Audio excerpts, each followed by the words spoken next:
நெல் கொள்முதலுக்கான அனுமதிக்கப்பட்ட ஈரப்பதத்தை 22% அதிகரிக்குமாறு தமிழ்நாடு விவசாயிகள் கோரிக்கை விடுத்துள்ள நிலையில் இது தொடர்பாக ஆய்வு செய்ய 3 குழுக்களை ஒன்றிய அரசு அமைத்துள்ளது. தஞ்சை, திருவாரூர், நாகை, மயிலாடுதுறை உள்ளிட்ட டெல்டா மாவட்டங்களில் நடப்பாண்டில் 6.5 லட்சம் ஏக்கர் பரப்பளவில் குறுவை நெல் சாகுபடி செய்யப்பட்டது. மற்ற மாவட்டங்களில் 13 லட்சம் ஏக்கர் பரப்பளவில் நெல் சாகுபடி செய்யப்பட்டது.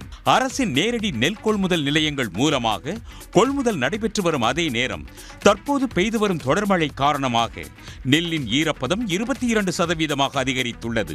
எனவே கொள்முதலுக்கான ஈரப்பதத்தை 17% இருந்து 22% அதிகரிக்குமாறு ஒன்றிய அரசுக்கு தமிழ்நாடு அரசு கோரிக்கை வைத்தது.